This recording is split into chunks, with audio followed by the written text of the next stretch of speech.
Welcome back to the Boot Tragedies. Day 6 of training camp is in the books. Got a little tidbits from some press conferences and things like that after the practice. It's hard deciphering sometimes what coaches and players, what they mean when they say, certain when they answer certain questions, because obviously they don't want to be too specific, on certain things. But I'm real good at reading between the lines, so I'll kind of, go over some things and tell y'all what I think they mean, at the overall outlook of the team.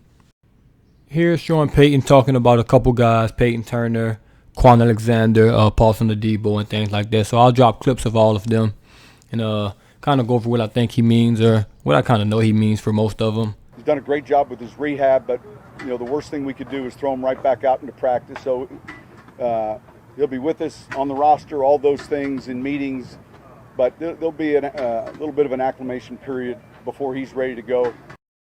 Obviously, this isn't hard to decipher what he's saying here. This is just Quan. They're not gonna rush him back, which I love. Don't try to get him out there ready for week 1. It's only been 7 months off an Achilles injury. I don't care how good he looks, in sweats and things like that, in athletic gear, not in pads, and things like that. And also, with an Achilles injury, it's not, I'm going to say it's easy to rehab, but once you're back, you can look good doing workouts because every movement you're doing is predicted. You know what you're doing. Now, when you're getting football, in games and practices and things like that, you're going to have to make cuts unpredictably. Running back's just not going to go right every time, just go left every time. Different route concepts, you have to move unpredictable because you don't know what's coming. And that's where you can, get re-injured and things like that. So just take your time. We don't need him for week 1. We don't need him for week 4. We need him to be there for the back half, middle of the season, and towards the playoffs. So I like that we're not going to rush him back. It makes no sense to rush him back when we got Zach Bond, Pete Werner, DeMario. So the linebacker group is pretty good where we don't have to rush him back. So that's also a good thing, man. But still excited to have Quan back in this lineup whenever he does come back in this lineup. Probably rushing the passer a little bit better than he is defending the run, but nonetheless, he's getting acclimated as to what we're looking for, and he's very coachable. So keep going. All right, this is Sean Payton answering a question about Payton Turner, about how he's rushing the passer well and things like that so far in training camp, or he's making a couple plays. Then Sean Payton says how he's rushing the passer better than he's defending the run. All right, this lets me know everything I need to know about this, because this basically he's saying that Payton Turner's gonna play on pass rushing downs. He's not an every down D lineman just yet, which you expect as a rookie. He's probably not as strong enough, to come in and to defend the run at the moment. He's just an athletic freak, man. So if he can come in on third down packages, the NASCAR packages, him, Davenport, Cam Jordan, obviously, and things like that, that'll be great. So I mean, if that's where he's starting off at, that's not a bad deal. Obviously, this is going to be a make or break for Marcus Davenport. And if he does, live up to expectations and draft value, then I can see Payton Turner, taking over his spot for next year. But yeah, Sean Payton basically told me that. Sean Payton basically told me that Payton Turner, he isn't ready, and no one expects him to be ready, right off the bat. But if he's rushing the passer well in camp, and media starting to notice, Sean Payton notices, and things like that, that's also a real good look. Yeah. Look, I've seen some really good special team snaps. I thought he had a better practice yesterday afternoon, and I think he's smart. I know he is. He picks up things very quickly, and I know he has good ball skills. So, it's putting these practices together. But he's someone who's got good hips. He's sudden. You see his athleticism. I thought yesterday was one of his better practices.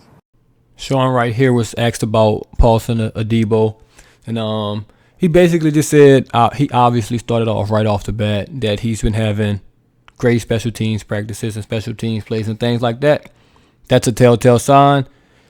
He's probably not ready to play corner right away. Nothing wrong with that. This guy missed the entire year of football, so I don't expect him to miss the entire year of football and then be able to come in and be a day one starter in the NFL. So, that's not too worrisome right there. And obviously we've brought in like 5 different corners. So obviously outside of Lattimore, the corners haven't been impressive enough this training camp, because we wouldn't have brought in 5 different corners. So that's obviously a telltale sign there. But hey man, if he's at least he's bringing in the special teams. He's athletic, good ball skills and things like that. So he has all of the tools to be a number 2 corner in this league probably. So once again, not too worried. 6 days into camp, and at the end of that, Sean Payton said this was his best practice so far. And as long as that keeps happening, as long as training camp day 7 is better than 6, 8 is better than 7, and so on and so forth. Hey man, that's all you can ask for. You're obviously gonna have your bad days. You're gonna take your lumps as a rookie, but if you're getting better and better every day, that's all you really can ask for, man. He has all the physical tools to be a good corner in this league. Main focus was to get my strength up and put a lot of muscle on. So basically, my plan was off season. I started off season off, lost 15 pounds, and just bulked it all back up, just muscle. Try to bulk it up like that. All right, that's Cesar Ruiz.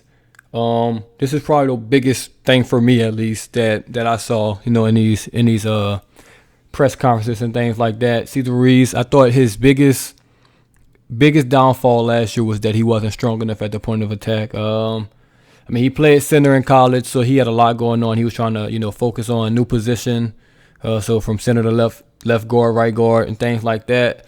So I'm glad he had an offseason to just focus on right guard. That's all he focused on this offseason, playing right guard. So probably didn't neglect, the weight room and things like that he probably had to neglect that past offseason. And then you're dealing with the draft. You're a first-round pick. You have to do so much, your first year that you forget, some of the main things that you have to do. You're skipping days here or there because you have to do this or that. So I'm glad this offseason, like he said, he lost 15 pounds and then put that 15 pounds back on as pure muscle.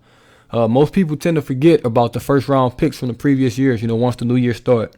So we can't just all focus on Payton Turner.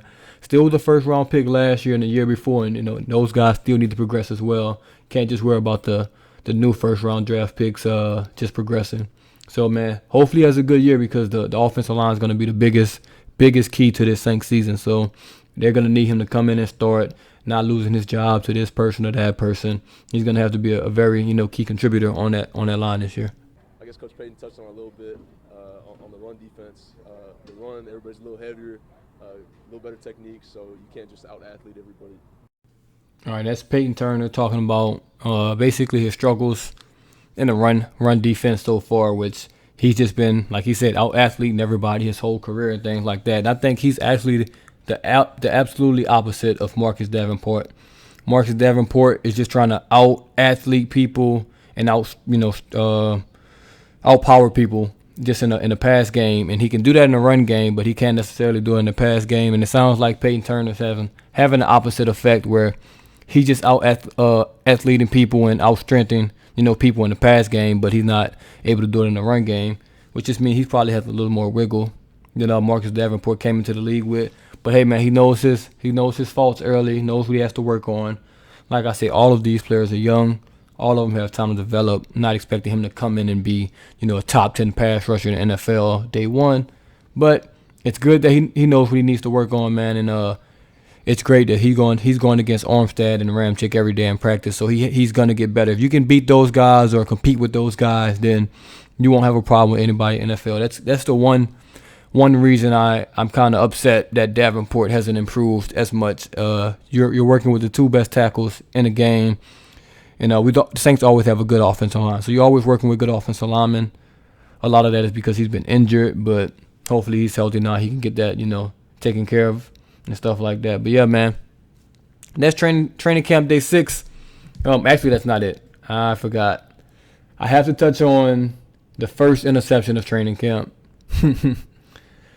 First interception of training camp was thrown by Jameis Winston. And I'll say first interception. I think Ian Book has thrown an interception or 2, but he doesn't count.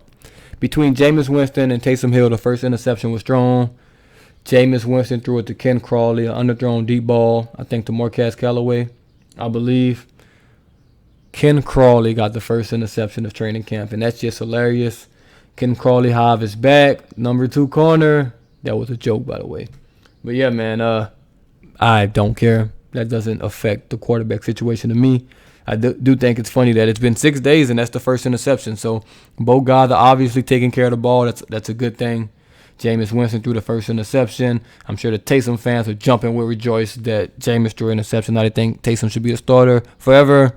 And then some people are saying, here he goes. All he does is throw interceptions. look, man, it's practice. Doesn't matter. Interception's going to happen. I didn't see the play, so I couldn't tell you what happened. But, yeah, man, first interception of training camp, not a big deal whatsoever. But, hey, it's documented. Jameis 1, Taysom 0. Yeah, man, we'll see what day 7 holds, in store for us. But thank y'all for tuning to the Boot Tragedies. Can you subscribe to the channel? Bottom right. Boom, boom. Click that subscribe button. Turn them notifications on. And we'll keep you up to date on most Saints news later. I'm out.